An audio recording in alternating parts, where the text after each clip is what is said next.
सारा जहां है जिसकी शरण में, नमन है उस शिव जी के चरण में, बने उस शिव जी के चरणों की धूल, आओ मिलकर चढ़ाएं हम श्रद्धा के फूल। सभी भक्तों को सादर प्रणाम। भक्तों, आप नियमित प्रातः 5 बजे हमारे चैनल पर श्रावण मास महात्म्य की कथाएं श्रवण करते हैं। साथ ही हमारे चैनल पर प्रातः 5:30 बजे शिव महापुराण की कथाएं भी सुनाई जाती हैं। तो आप सभी भक्त उन कथाओं को श्रवण कर भगवान शिव का आशीर्वाद अवश्य ही प्राप्त करें। साथ ही सभी वारों की कथाएं, तिथि ज्ञान, व्रत कथा इत्यादि की जानकारी भी आपको हमारे चैनल के माध्यम से दी जाती है। यदि अभी तक आपने चैनल को सब्सक्राइब नहीं किया है तो अवश्य ही कर लें। साथ ही बेल आइकन भी प्रेस कर लें, जिससे आने वाले हर नए वीडियो की नोटिफिकेशन आपको तुरंत ही मिल सके। भक्तों, आपने कल के अध्याय में धारणा पारणा, मासोपवास व्रत और रुद्रवर्ती व्रत वर्णन में सुगंधा का आख्यान की कथा श्रवण की थी। भक्तों, आज के इस अध्याय में श्रावण मास में किए जाने वाले विभिन्न व्रतानुष्ठान और रविवार व्रत वर्णन में सुकर्मा द्विज की कथा का रसपान करेंगे। तो चलिए भक्तों, वीडियो शुरू करते हैं। ईश्वर बोले, हे सनत कुमार, करोड़ पार्थिव लिंगों के महात्म तथा पुण्य का वर्णन नहीं किया जा सकता। जब मात्र एक लिंग का महात्म नहीं कहा जा सकता तो फिर करोड़ लिंगों के विषय में कहना ही क्या। मनुष्य को चाहिए कि करोड़ लिंग निर्माण असमर्था में 1 लाख लिंग बनाए या 1000 लिंग या 100 लिंग ही बनाए। यहाँ तक कि 1 लिंग बनाने से भी मेरी सन्निधि मिल जाती है। षडाक्षर मंत्र से 16 उपचारों के द्वारा भक्तिपूर्ण मन से भगवान शिव की पूजा करनी चाहिए। ग्रह यज्ञ के साथ उद्यापन करना चाहिए, उसके बाद होम करना चाहिए और ब्राह्मणों को भोजन कराना चाहिए। हे सनत कुमार, इस अनुष्ठान को करने वाले की अकाल मृत्यु नहीं होगी। यह व्रत बांझपन को दूर करने वाला, सभी विपत्तियों का नाश करने वाला तथा सभी संपत्तियों की वृद्धि करने वाला है। मृत्यु के पश्चात वह मनुष्य कल्प पर्यंत मेरे समीप कैलाशवास करता है। जो मनुष्य श्रावण मास में पंचामृत से शिव जी का अभिषेक करता है, वह सदा पंचामृत का पान करने वाला, गोधन से संपन्न, अत्यंत मधुर भाषण करने वाला तथा त्रिपुर के शत्रु भगवान शिव को प्रिय होता है। जो इस मास में अनुदान व्रत करने वाला तथा हविष्यान ग्रहण करने वाला होता है, वह व्रीहि आदि सभी प्रकार के धान्यों का अक्षय निधि स्वरूप हो जाता है। पत्तल पर भोजन करने वाला श्रेष्ठ मनुष्य सुवर्ण पात्र में भोजन करने वाला तथा शाक को त्याग करने से शाक कर्ता हो जाता है। श्रावण मास में केवल भूमि पर सोने वाला कैलाश में निवास प्राप्त करता है। इस मास में एक भी दिन प्रातः स्नान करने से मनुष्य को 1 वर्ष स्नान करने के फल का भागी कहा गया है। इस मास में जितेंद्रिय होने से इंद्रिय बल प्राप्त होता है।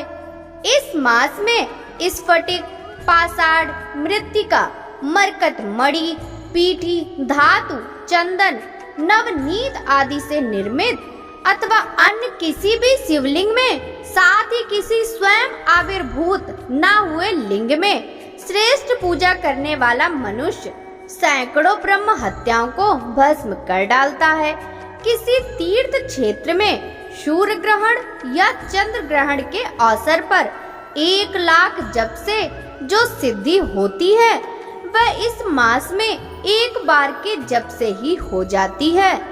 अन्य समय में जो 1000 नमस्कार और प्रदक्षिणाएं की जाती हैं, उनका जो फल होता है वह इस मास में 1 बार करने से ही प्राप्त होता है।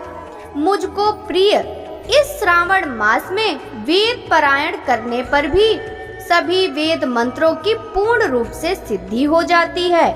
श्रद्धा युक्त होकर इस मास में 1000 बार पुरुष सूक्त का पाठ करना चाहिए तथा कलयुग में उसका 4 गुना पाठ करना चाहिए अथवा वर्ण संख्या का 100 गुना पाठ करना चाहिए अथवा वह करने में असमर्थ हो तो आलस्यहीन होकर मात्र 100 पाठ करने चाहिए। ऐसा करने वाला मनुष्य ब्रह्म हत्या आदि पापों से मुक्त हो जाता है।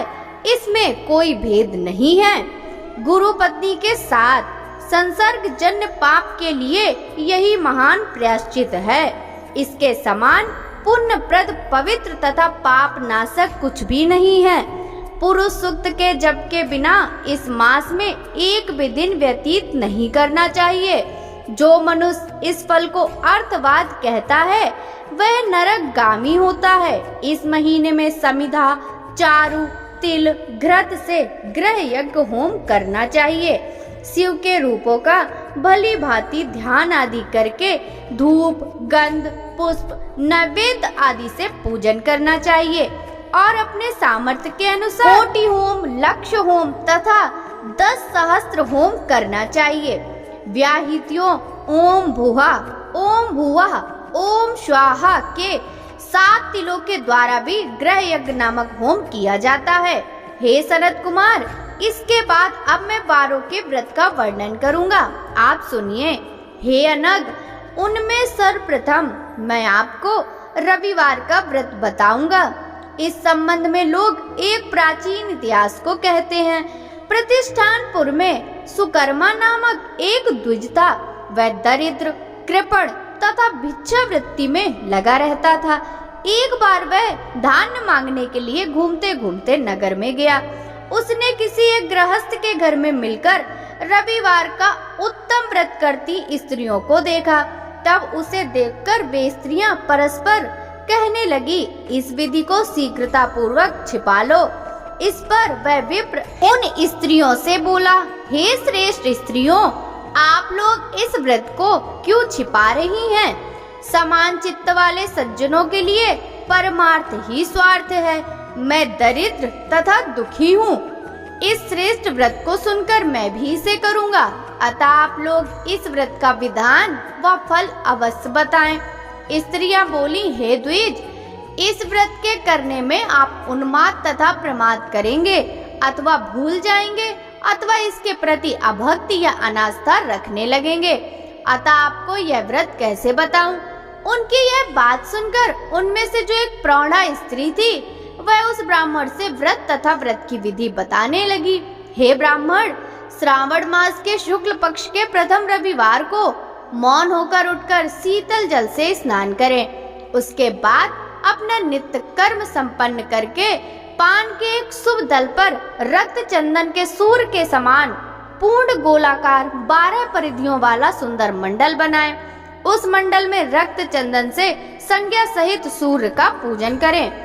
उसके बाद घुटनों के बल भूमि पर झुककर 12 मंडलों का अलग अलग रक्त चंदन तथा जपा कुसुम से मिश्रित अर्घ श्रद्धा पूर्वक भक्ति पूर्वक सूर्य को विधिवत प्रदान करें और लाल अक्षत, जपा कुसुम तथा अन्य उपचारों से पूजन करें। उसके बाद मिश्री से युक्त नारियल के बीज का नैवेद्य अर्पित करके आदित्य मंत्रों से सूर्य की स्तुति करें और श्रेष्ठ 12 मंत्रों से 12 नमस्कार तथा प्रदक्षिणाएं करें। उसके बाद 6 तंतुओं से बनाए गए सूत्र से 6 ग्रंथियां बनाकर देवेश सूर्य को अर्पण करके उसे अपने गले में बांधे और पुनः 12 फलों से युक्त वायन ब्राह्मण को प्रदान करें। इस व्रत की विधि को किसी के सामने नहीं सुनाना चाहिए। हे विप्र, इस विधि से व्रत के किए जाने पर धनहीन व्यक्ति धन प्राप्त करता है, पुत्रहीन पुत्र प्राप्त करता है, कोढ़ी कोढ़ से मुक्त हो जाता है, बंधन में पड़ा व्यक्ति बंधन से छूट जाता है, रोगी व्यक्ति रोग से मुक्त हो जाता है। हे विपेंद्र, अधिक कहने से क्या प्रयोजन? साधक जिस जिस अभीष्ट की कामना करता है वह इस व्रत के प्रभाव से उसे मिल जाता है। इस प्रकार श्रावण के 4 रविवारों और कभी कभी 5 रविवारों में इस व्रत को करना चाहिए। इसके बाद व्रत की संपूर्णता के लिए उद्यापन करना चाहिए। हे विपेंद्र, आप भी इसी प्रकार करें, इससे आपकी सभी कामनाओं की सिद्धि हो जाएगी। उसके बाद उन पवित्र आत्माओं को नमस्कार करके वह ब्राह्मण अपने घर गया। उसने जैसे सुना था उसी विधि से उस संपूर्ण व्रत को किया और अपनी दोनों पुत्रियों को भी वह विधि सुनाई।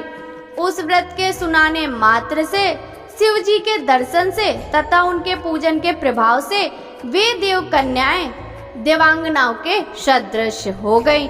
उसी समय से उस ब्राह्मण के घर में लक्ष्मी ने प्रवेश किया तथा वह अनेक उपायों तथा निमित्त से धनवान हो गया। किसी दिन उस नगर के राजा ने ब्राह्मण के घर से होकर राजमार्ग से जाते समय खिड़की में खड़ी उन दोनों सुंदर तथा अनुपमेय कन्याओं को देख लिया। तीनों लोकों में कमल, चंद्रमा आदि जो भी सुंदर वस्तुएं हैं, उन्हें वे दोनों कन्याएं अपने शरीर के अवयवों से तिरस्कृत कर रही हैं। उन्हें देखकर राजा मोहित हो गए और क्षण भर के लिए वहीं खड़े हो गए। ब्राह्मण को शीघ्र बुलाकर उन्होंने दोनों कन्याओं को मांग लिया। तब उस ब्राह्मण ने हर्षित होकर दोनों कन्याएं राजा को प्रदान कर दी। उस राजा को पति रूप में प्राप्त कर वे कन्याएं भी प्रसन्न हो गईं। वे स्वयं इस व्रत को करने लगी और पुत्र पौत्र आदि से संपन्न हो गईं। हे मुने, महान ऐश्वर्य देने वाला इस व्रत को मैंने आपसे कह दिया। हे विधिनंदन, जिस व्रत के श्रवण मात्र से मनुष्य सभी मनोरथों को प्राप्त कर लेता है, उसके अनुष्ठान करने के फल का वर्णन कैसे किया जाए। इस प्रकार श्री स्कंद पुराण के अंतर्गत ईश्वर सनत कुमार संवाद में श्रावण मास महात्म्य, प्रकीर्णक नाना व्रत, रविवार वृत्तादि कथन नामक 5वां अध्याय पूर्ण हुआ। भक्तों, आगे के अध्याय की कथा हम कल श्रवण करेंगे। यदि आपको श्रावण मास महात्म्य की यह कथा अच्छी लगी हो तो वीडियो को लाइक कर ज्यादा से ज्यादा भक्तों के साथ शेयर कीजिए, जिससे भक्तों की भक्ति निरंतर ही बढ़ती रहे। साथ ही कमेंट बॉक्स में हर हर महादेव लिखना बिल्कुल भी मत भूलिएगा। वहीं इस समय हमारे चैनल पर प्रातः 5:30 बजे शिव महापुराण की कथाएं भी सुनाई जाती हैं। यदि आप सब उन कथाओं को सुनेंगे तो अवश्य ही भगवान महादेव की कृपा पा सकेंगे। आपसे मिलते हैं कल के अध्याय के साथ। सभी भक्तों को हरे कृष्णा, राधे राधे, हर हर महादेव।